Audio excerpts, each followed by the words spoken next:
For 50 years, the Utah Jazz have been one of the NBA's most consistent, but also kind of paradoxical franchises. We're talking about a team defined by these legendary duos, so many heartbreaking near misses, and yeah, a name that just doesn't quite seem to fit. So, how did this whole unlikely underdog story even happen? Well, it all kicks off with a question that honestly makes you scratch your head. Okay, let's just get the big one out of the way right now. It's the first thing everyone asks. Utah. Jazz music? Not exactly a natural fit, right? So what's the deal with the name? Well, the answer has absolutely nothing to do with Salt Lake City. The answer is actually pretty simple. The team wasn't born in Utah. Nope. It all started back in 1974 in a city that is all about jazz music, New Orleans. And when the franchise packed up and moved in 1979, they just didn't have enough time to get a new name approved by the league. So the name just stuck. So that explains the name. But the story of why they left a place like New Orleans for a much smaller city like Salt Lake, well, that's where things get really interesting. And here's a cool little tidbit for you. The name Jazz wasn't just about the music. Back in New Orleans, the team officials actually picked it because of its dictionary definition, collective improvisation. Kind of perfect, right? They thought it was the perfect way to describe the teamwork you need in basketball. But life in New Orleans was anything but a smooth melody. The team had some seriously bizarre problems. Get this, the court was so high off the ground, they needed a safety net around it to keep players from literally falling into the stands. No joke. On top of that, they had to go on this grueling month-long road trip every single year because of Mardi Gras. It was a financial nightmare, and pretty soon, the owners realized a move was their only shot. So moving to Utah was a fresh start, but it took them a few years to really find their groove. And then, everything changed in the mid-'80s. That's when the franchise drafted two guys who would go on to define not just the Jazz, but an entire era of basketball. And you're not going to believe this, but when the Jazz picked this scrappy, kind of unknown point guard from Gonzaga named John Stockton, the fans at the draft party, they booed. They actually booed him. Little did they know they were watching a legend in the making. Yeah, that booing didn't last very long. Just 1 year after they got Stockton, the Jazz drafted this absolute powerhouse of a forward from Louisiana Tech named Karl Malone. Then, in '88, the legendary Jerry Sloan took over as coach, and just like that, the foundation for greatness was in place. And Karl Malone, man, they called him the mailman for a reason, because he always delivered. The guy was just a physical marvel. His mix of pure strength, surprising speed, and that money mid-range jumper made him basically unstoppable for nearly 20 years. And when you put Stockton and Malone together, magic.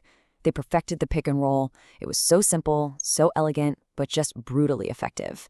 You had Stockton's laser point passing and Malone's relentless finishing. That became their signature. It was the perfect example of that collective improvisation the team was named for in the first place. Now just look at this number, 15,806. That's how many assists John Stockton had in his career. Let that sink in. This is one of those records in sports that people say might never be broken.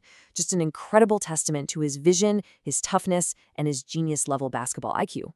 So with Stockton, Malone, and Coach Sloan, the Jazz went from this struggling little team to a total powerhouse, year after year. And by the late 90s, they were right there, knocking on the door of an NBA championship. The 96-97 season, that was their masterpiece. They won 64 games, a franchise record. Karl Malone even won his first MVP award. They were, without a doubt, the best team in the West. It really felt like they were destined for a title. And they just steamrolled through the playoffs. They made it to the NBA Finals for the first time ever in 1997. And you know what? They were so good, they ran it all the way back and did it again in 1998. But there was just one huge problem. Standing in their way was, well, maybe the greatest player of all time. Both years, the Jazz lost to Michael Jordan and the Chicago Bulls. Just absolutely heartbreaking. It was the highest point the franchise had ever reached, and at the same time, it's their biggest, most painful what if. Okay, so after Stockton and Malone finally moved on in 2003, the Jazz entered a totally new phase. And this is where a really fascinating and kind of recurring pattern starts to take shape for this team. Find a great duo, get really good, and then eventually have to start all over again. First up in this new cycle, the duo of point guard Deron Williams and forward Carlos Boozer.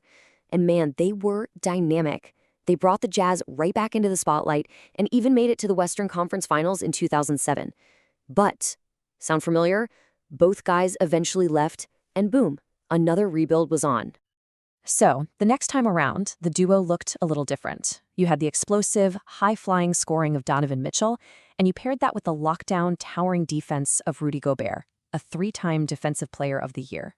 That mix of offense and defense, it made the Jazz a powerhouse in the regular season. I mean, in the 2020-21 season, they had the best record in the entire NBA. But the playoffs were a different story. After a few disappointing exits, the front office made a huge call in 2022. They traded both of their stars and officially hit the reset button. The cycle repeated itself, almost exactly, kicking off the next chapter for the team. And that brings us right up to today. After trading away their all-stars, the Jazz are, you guessed it, composing a whole new identity. And this time, it's built around someone nobody saw coming. See, in that big trade for Donovan Mitchell, the Jazz got a Finnish forward named Lauri Markkanen. And he wasn't just some throw-in piece in the deal. He was a total revelation. I mean, in his very first season in Utah, he became a first-time All-Star, and he won the NBA's Most Improved Player award. Just like that, the franchise had a new star to build its future around. So that leaves us with the big question, doesn't it? For 50 years, the Utah Jazz have been defined by these incredible duos and this repeating cycle of getting so close and then starting over. The music has been amazing to listen to, for sure, but it always seems to fade out right before the big finish. So can this new generation, led by this surprising new star, finally break that cycle and compose a championship song for Utah?